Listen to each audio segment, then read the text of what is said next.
इसको minority status दे दीजिए और हमारे बच्चे जो हैं वो कहीं और एडमिशन हासिल करेंगे, बांग्लादेश जाएंगे, टर्की जाएंगे, कहीं और जाएंगे। जम्मू कश्मीर में इन दिनों माता वैष्णो देवी कॉलेज का मुद्दा, एडमिशन का मुद्दा तूल पकड़ रहा है। इसमें रोज नए बयानात जुड़ रहे हैं और इस मुद्दे को कहीं ना कहीं उरूज पर ले जा रहे हैं। इस पर वबाल थमता हुआ दिखाई नहीं दे रहा। अब सवाल ये उठता है कि आखिर कब और कैसे थमेगा ये मुद्दा और कैसे इसे रिजॉल्व किया जाएगा, कैसे थमेगी एडमिशन की लड़ाई। क्या वाकई में शिक्षा तालीम के बीच मजहब को लाना चाहिए? क्या इस वक्त जो बयानात नेताओं की तरफ से दिए जा रहे हैं, क्या उस पर यह सवाल नहीं उठना चाहिए कि तालीम को मजहबी रंग नहीं दिया जाना चाहिए? क्या वो बच्चे जो मेरिट के लिहाज से चुन कर आए हैं, मुंतखब होकर आए हैं, उन पर किस तरह का असर पड़ेगा, इस पर सोचने की ज़रूरत नहीं है? बहरहाल ये कई सवाल हैं जो पूछे जाने ज़रूरी हैं, लेकिन मौजूदा हालात इस वक्त इस ओर इशारा नहीं दे रहे हैं कि ये सवालात या फिर ये जो वबाल मचा हुआ है एडमिशन को लेकर वो कहाँ जाकर थमेगा और कैसे थमेगा। मौजूदा हालात इस वक्त इस तरह के हैं कि सीएम उमर अब्दुल्ला ने यहाँ तक कह दिया कि अगर बच्चों को एडमिशन यहाँ नहीं मिलेगा तो क्या फिर वो तुर्की नहीं जाएंगे, वो बांग्लादेश नहीं जाएंगे? अगर बच्चे कहीं जाकर रेडिकलाइज होते हैं तो उसके जिम्मेदार क्या सुनील शर्मा होंगे, लोपी होंगे, लीडर ऑफ अपोजिशन होंगे? यहाँ तक की नौबत आ चुकी है। अब सवाल ये उठता है कि आखिर शिक्षा में मजहबी तालीम में क्या मजहबी चीज़ों को लाने की इजाज़त कानून देता है? कानूनी पहलू को अगर देखा जाए तो उस पर जवाब मिलता है नहीं। यानी शिक्षा सभी को हासिल करने की इजाज़त है, कानून सबको बराबरी का हक देता है। यहाँ पर आस्था स्कूलों में और यूनिवर्सिटीज़ में, कॉलेजेस में आस्था को नहीं देखा जाता है। यानी तालीमी जगह पर मजहबी चीज़ों को फ़ौक़ियत नहीं दी जाती है।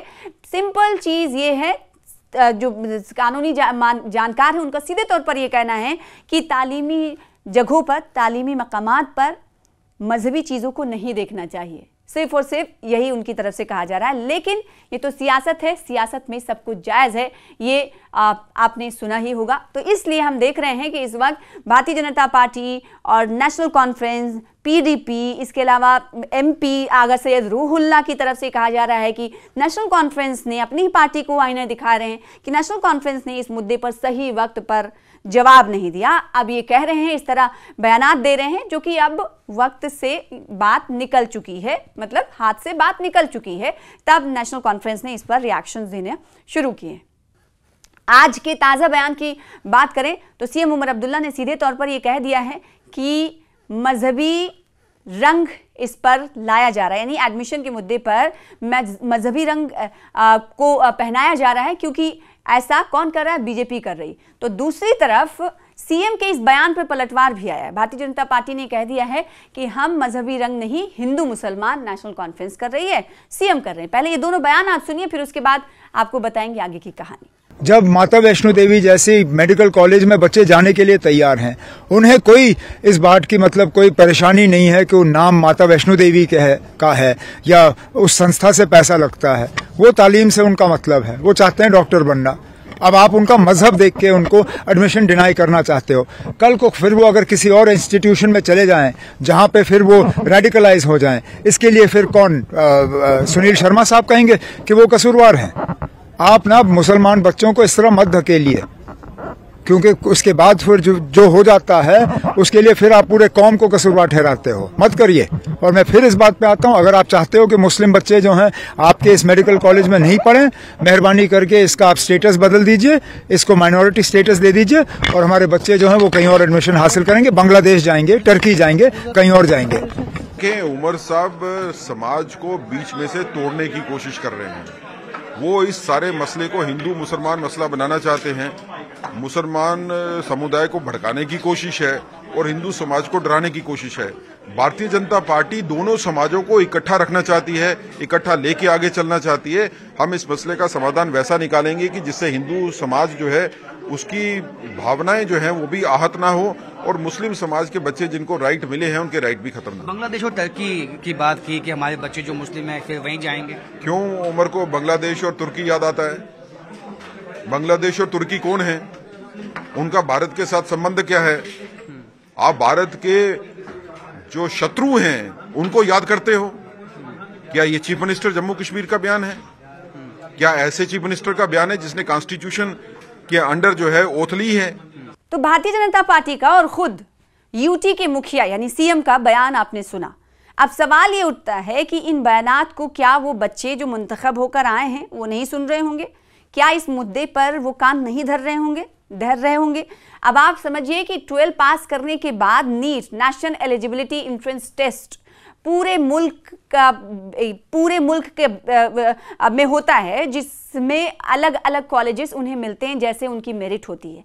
तो मेरिट के लिहाज से नीट के अंडर इन्होंने एडमिशन पाया और नीट के जरिए उन्हें माता वैष्णो देवी यूनिवर्सिटी मिली, जिस पर भारतीय जनता पार्टी का और संघर्ष समिति का कहना है कि ये दरअसल जो यूनिवर्सिटी बनी है उसमें तो सरकार एड देती है, लेकिन माता वैष्णो देवी जो कॉलेज है इस पे ये दरअसल दान से उन श्रद्धालुओं की अकीदत को देखते हुए हमें इस पर आस्था को देखना होगा, क्योंकि जो आस्था रखते हैं माता वैष्णो देवी पर, चढ़ावे चढ़ाते हैं, उससे ये कॉलेज चलेगा। लिहाजा इसमें जो फौकियत दी जानी चाहिए, जिन्हें प्रेफरेंसेस देना चाहिए, वो हिंदू बच्चों को ज़्यादा दिया जाना चाहिए। 50 सीटें हैं, 42 सीटों पर मुस्लिम बच्चों ने दाखिला हासिल किया है और 8 सीटों पर अन्य बच्चों को एडमिशन मिला है माता वैष्णो देवी पर। जब लिस्ट आई उसके बाद कोहराम मच गया।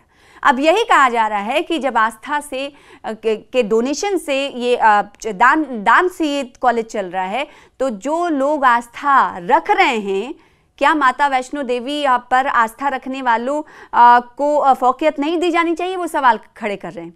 और सवाल ही नहीं, अब तो सड़क पर लोग आते हुए दिखाई दे रहे हैं। संघर्ष समिति पिछले कई दिनों से हम देख रहे हैं कि एहतजाजी मुजाहरा कर रही है और एहतजाज करते हुए इनका ये मानना है, इनका ये कहना है कि जब इस हवाले से रेजोल्यूशन पास किया जा रहा था तब नेशनल कॉन्फ्रेंस की सरकार थी, उस वक्त ध्यान नहीं दिया गया था, उस वक्त उनसे गलती हुई थी। अब उस गलती को हम सुधारना चाहते हैं, क्योंकि मौजूदा वक्त इस ओर इशारे कर रहा है संघर्ष समिति और इस वक्त एलजी इंतजामिया और साथ ही साथ जो ज़रूरी स्टेक होल्डर्स हैं उनके साथ बातचीत चल रही है। क्या अब बातचीत किस नतीजे तक पहुंचेगी, इसका अभी कोई जवाब क्या है ये नहीं कहा जा सकता, लेकिन जो मौजूदा स्थिति है जम्मू कश्मीर में वो ये है कि संघर्ष समिति ने कह दिया है कि अगर इस मसले को हल नहीं किया गया तो वो आंदोलन करेंगे। सुनिए, समिति यहाँ पर गठित की गई है। ये संघर्ष समिति जो है माता श्राइन बोर्ड में जो एक समुदाय को 42 सीटें देना, ये कहीं ना कहीं दर्शाता है कि एक ही समुदाय को यहाँ पर आगे लेके जाना चाहते हैं। और जो बाकी हिंदू कम्युनिटी के लोग हैं, 8 लोगों को, उसमें एक सरदार कम्युनिटी को और 7 हिंदुओं को ये सीटें देना, कहीं ना कहीं ये एक साजिश के तहत सारा कुछ हो रहा है। और हमारी जो ये कमेटी बनी है, ये जम्मू कश्मीर में बन चुकी है और ये जिला लेवल पे आज जो हमारी यहाँ मीटिंग हुई है, जिला लेवल पर, अब ये तहसील लेवल पर, गाँव लेवल पर भी हम इसको लेके जाएंगे। श्राइन बोर्ड द्वारा संचालित जो यूनिवर्सिटी है उसमें जो मेडिकल कॉलेज खोला गया है उसमें 50 सीटों में से 42 सीटें जो हैं एक समुदाय विशेष के लोगों को दी गई हैं और 8 सीटें जो है वो जिनमें 7 हिंदू समाज के लोग और 1 सिख समुदाय से संबंध रखते हैं। हर अपने प्रांत में सभी जिलाओं में ये जो है संघर्ष समितियां बनाई गई हैं जो इस विषय को लेकर प्रदर्शन कर रही हैं और आने वाले समय में ये प्रदर्शन जो है उग्र रूप भी ले सकते हैं।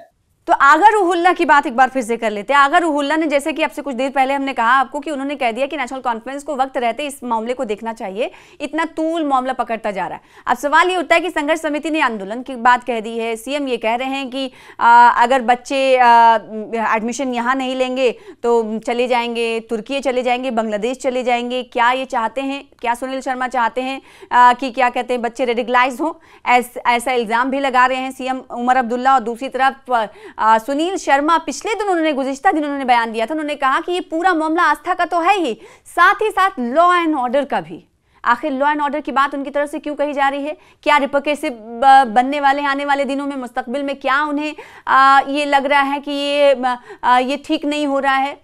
क्या भारतीय जनता पार्टी को और खुलकर बोलना चाहिए इस पर? तो क्या ये नहीं माना जाए कि भारतीय जनता पार्टी इस पर हिंदू मुसलमान कर रही है? जो बात आज भारतीय जनता पार्टी के नेता ने कही है कि सीएम उमर अब्दुल्ला हिंदू मुसलमान कर रहे हैं, हम तो सिर्फ बात आस्था की कर रहे हैं। और इस पूरे मुद्दे को पीडीपी किस तरह से देख रही है वरिंदर सिंह सोनू हैं, प्रवक्ता हैं पीपल्स डेमोक्रेटिक पार्टी के, उन्होंने क्या कुछ कहा है आपको सुनाते हैं। ये जो विवाद है या इशू बना है जिसके ऊपर बयानबाजी हो रही है, सबसे पहले तो कानूनन तौर पे देखना चाहिए भी कहाँ कमी है, क्या चाहते हैं लोग, क्या चाहते हैं और सरकार ने इसके ऊपर क्या काम किया क्या नहीं किया। क्योंकि सरकार तो पहले तो 4 साल से गवर्नर रूल था, सीधा LG साहब रूल कर रहे थे। अब सरकार जो है नेशनल कॉन्फ्रेंस की है और चीफ मिनिस्टर साहब हैं, इसके ऊपर संज्ञान लेना चाहिए कि लोगों की बात करें। लेकिन इसके दूसरे तरीके से मैं कहना चाहूँगा कि जिस तरीके से इस इशू पे धर्म के नाम पे सियासत हो रही है और इसको पॉलिटिकलाइज किया जा रहा है, वो निंदनीय है। तो मौजूदा हालात इस वक्त हिंदू मुसलमान तक पहुंच गए हैं, क्योंकि एडमिशन के मुद्दे में इसी को मरकजियत दी जा रही है। यानी किसी का मुसलमान होना और किसी का हिंदू होना इस वक्त कॉलेज में एडमिशन के दाखिला लेने के हवाले से मुद्दा बनता हुआ नजर आ रहा है। इस मुद्दे का हल क्या निकलेगा हम अभी कुछ नहीं कह सकते, लेकिन यह मुद्दा तूल पकड़ता हुआ जम्मू कश्मीर में दिखाई दे रहा है।